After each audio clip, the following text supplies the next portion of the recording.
আমরা এই মুহূর্তে ফাটাতে চলে এসেছি। আজ ঠিক সকালবেলায় আমরা রওনা দিয়েছিলাম জাখোলি থেকে। দেখতে পাচ্ছেন ফাটার এই চারিপাশটা, এখান থেকেই হেলিকপ্টার পাওয়া যায় এবং ঘন ঘন হেলিকপ্টার উঠছে, আমরা দেখতে পাচ্ছি। হেলিকপ্টার কেদারনাথ যাবে ফাটা থেকে। আমরা হেঁটে আজকে যাত্রা শুরু করব কেদারনাথের উদ্দেশ্যে।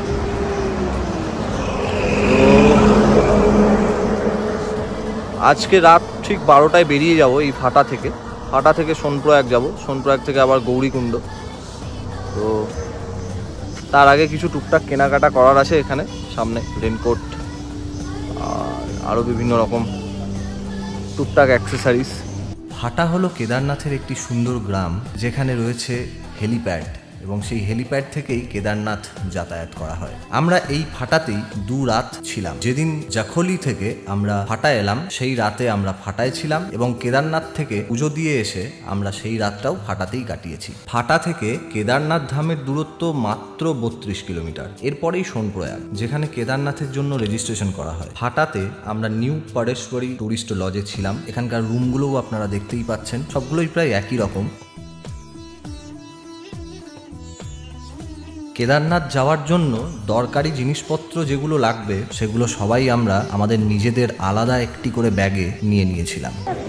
আমরা সোনপ্রয়াগে চলে এসেছি, রেজিস্ট্রেশন হয়ে গেছে আমাদের। আমরা ট্যাক্সির জন্য লাইনে দাঁড়িয়ে গেছি। গৌরীকুণ্ড যাব এখন সবাই।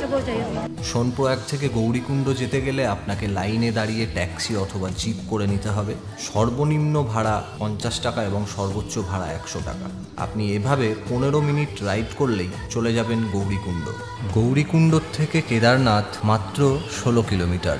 সেখান থেকেই কেদারনাথ আপনাকে হেঁটে যেতে হবে। মাঝে মধ্যে রেস্ট নেবেন, খাওয়া দাওয়া করবেন। হেঁটে যেতে গেলে খুবই ধীরে ধীরে উপরে উঠতে হবে, তাড়াহুড়ো করা যাবে না। প্রচুর পরিমাণে জল খেতে হবে যাতে শরীর ডিহাইড্রেট না হয়ে যায়।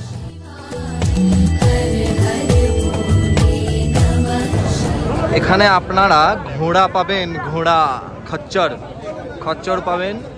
খচ্চরে করে আপনারা চড়ে যেতে পারবেন। 3200 টাকা করে উঠতে, 2300 টাকা করে নামতে।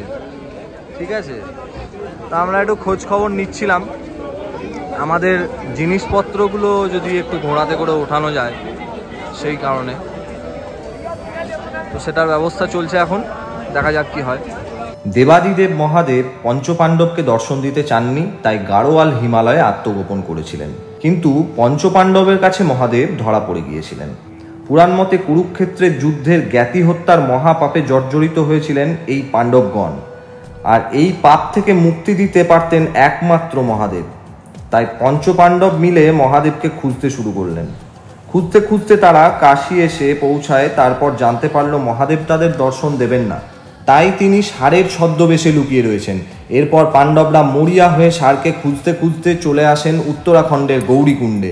সেখানে এসে একটি ষাঁড়কে মাটিতে মিশে যেতে দেখে ভীম বুঝতে পারেন এই ষাঁড়ের মধ্যেই মহাদেব লুকিয়ে রয়েছেন। তাই সেই ষাঁড়কে ভীম জাপটে ধরলে ভগবান তাদের হাত থেকে নিস্তার পেতে দৌড় শুরু করেন। এইভাবে দীর্ঘক্ষণ ষাঁড়ের সঙ্গে পাণ্ডবদের লড়াইয়ের পরে অবশেষে মাটি ভেদ করে উঠে আসেন মহাদেব। আর ঠিক এই কারণে ষাঁড়ের পিঠের পুঁজটি জ্যোতির্লিঙ্গ হিসেবে পুজো করা হয়।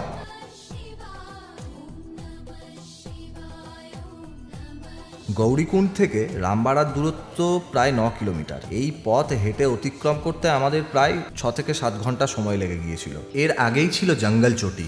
জঙ্গল চটিতে আমরা বেশ কিছুক্ষণ রেস্ট করেছিলাম, তবে বিশেষ কিছু খাইনি, শুধুমাত্র শশা ও নিম্বু পানি ছাড়া। যেহেতু আমরা হাঁটতে হাঁটতে আশেপাশের দোকানে খোঁজ নিতে নিতে যাচ্ছিলাম কোথায় একটু বেশি সময় কাটানো যাবে, লোকাল মানুষজনদের কাছে রামবাড়ার কথাই বেশি শুনছিলাম, তাই আমাদের নেক্সট স্টপেজ ছিল রামবাড়া। রামবাড়া পৌঁছে একটি সুন্দর দোকান দেখে সবাই মিলে দাঁড়িয়ে অমৃত সমান আলুর পরোটা উদরস্থ করে ধীরে ধীরে কেদারনাথের উদ্দেশ্যে রওনা দিলাম। একটা ছোট্ট ইনফরমেশন আপনাদের সাথে শেয়ার করে নিই।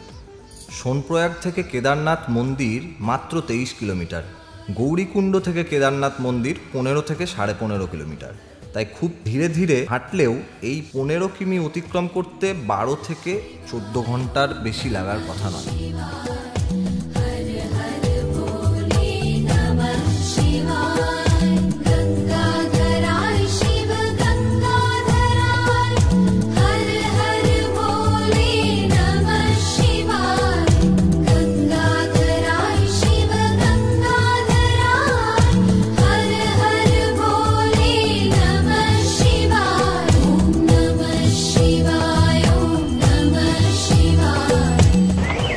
এটাই হলো সেই রাস্তাটা যেটা 2013 সালে বন্যায় ভেঙে গেছিলো।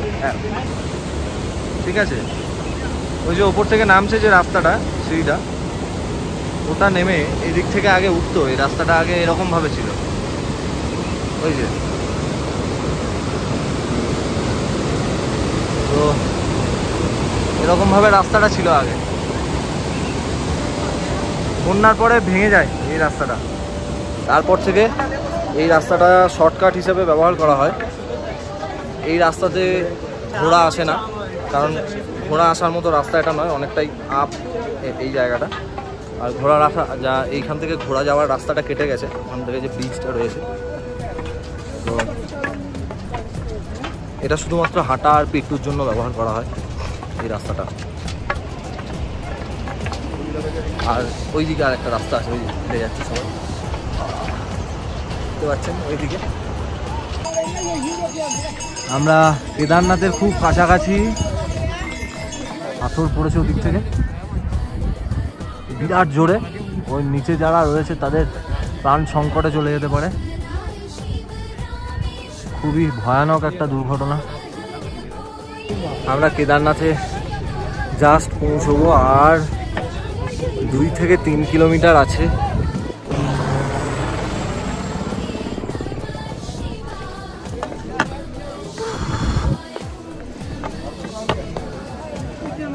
Too much tough. তো আমরা যে সাওয়ারিগুলো নিয়েছিলাম, যে ঘোড়াগুলো ছিল, এগিয়ে গেল কিনা কে জানে।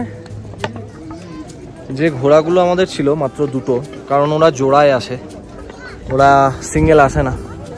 আর সিঙ্গেল পাওয়াটাও খুব চাপের, অনেকটা বেশি পয়সা লেগে যায়, টাকা লেগে যায়। তো 2টো ঘোড়া আমাদের লাগেজগুলো নিয়ে এলো। লাগেজ বলতে আমাদের আজকের দিনের জন্য যেটুকু লাগবে সেইটুকুই নিয়ে এসছে। আর মধ্যেখানে একটু হাঁপ লেগে গেছিলো, তাই একটু ঘোড়ায় চড়তে বাধ্য হয়েছিলাম, উপায় ছিল না কোনো। কারণ প্রায় 2 লাখ থেকে 2.5 লাখ রাশ রয়েছে এই মুহূর্তে, প্রচণ্ড পরিমাণে ভিড়। আমাদেরকে পৌঁছাতে হবে যে করেই হোক, এবং আমাদের আজকের মধ্যেই পুজো কমপ্লিট করতে হবে, কারণ আমাদের কালকের আর কোনো রেজিস্ট্রেশন নেই। আমাদের 26 তারিখে কেদারনাথের রেজিস্ট্রেশন আছে, 27 তারিখে নেই। ইন কেস চেক করলে আমরা হয়তো অন্যরকম কোনো কঠিন পরিস্থিতির মধ্যে পড়তে পারি, তাই আমরা কোনো রকম রিস্ক নিইনি। তো চলো একদম কেদারনাথে গিয়ে দেখা হচ্ছে। বিশ্বাস করুন, আমি স্বপ্নেও কখনো ভাবিনি যে এই জন্মেই আমি কেদারনাথ ধাম যেতে পারবো। বাবা ধামে পা রাখার পর আমি কে, কোথায় আমার ঘর, এই সমস্ত কিছু এক নিমেষে ভুলে গিয়েছিলাম। কেদারনাথ পৌঁছেই আমরা মন্দির চত্বরে গিয়ে সোজা আশেপাশের হোটেলগুলো ভিজিট করতে শুরু করলাম। 2টো হোটেল দেখেছিলাম, সেকেন্ড হোটেলটা ফিক্সড করেছিলাম। একটাই রুম, 6 জন থাকতে পারবে, আর আমরা ছিলাম 5 জন। একদম মন্দিরের সামনেই এই হোটেলটি ছিল, বড় খাটও দেওয়া রয়েছে। শুধু মন্দিরের সামনে হোটেল হওয়ার কারণে সেখানে পার হেড আমাদের 2000 টাকা করে দিতে হয়েছিল। থাকার বন্দোবস্ত তো হলো, এবার দর্শন করা ও পুজো দেওয়ার পালা। সবাই মিলে লাইন দিতে গিয়ে দেখি লাইন হেলিপ্যাড পেরিয়ে গেছে। ওখানে আমার ভাইকে দাঁড় করিয়ে আমরা ভিআইপি লাইনে লাইন দিতে গেলাম। সেখানে গিয়ে জানতে পারলাম 5 জনের নামে টোকেন কাটতে হবে, সেটাও আবার হেলিপ্যাডের কাছে। প্রীতমদা প্রায় আধ ঘন্টা পর সবাইকে নিয়ে চলে এলো ভিআইপি লাইনে। ভিআইপি লাইনে এক একজনের হাতে এক একটা টোকেন থাকবে, তবেই সেই টিকিট পাওয়া যাবে। এই ভিআইপি লাইনে দর্শন করতে 1100 টাকা করে লাগে পার হেড। রাত 12টা থেকে ভোর 4টে পর্যন্ত ভিআইপি লাইনে দর্শন করার সুযোগ পাওয়া যায়। তো আমাদের খুব সুন্দর দর্শন হয়েছিল। আমরা প্রায় 10 মিনিট ধরে মন্দিরের গর্ভগৃহে বাবাকে দর্শন করেছি এবং পুজো দিয়েছি। কি অসাধারণ অনুভূতি তা বলে বোঝানো যাবে না। সবাই মিলে বলো, নমঃ পার্বতী পতয়ে হর হর মহাদেব। আমরা কেদারনাথ থেকে বেরিয়ে যাচ্ছি, এই মুহূর্তে রওনা দিয়ে দিলাম। এরপর আমরা সোজা চলে যাব গৌরীকুণ্ড, সেখান থেকে আবার গাড়ি করে সোনপ্রয়াগ থেকে পাটা।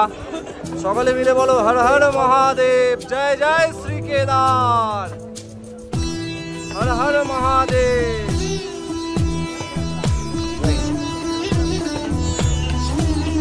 দেখা হচ্ছে সকলের সাথে আবার খুব তাড়াতাড়ি।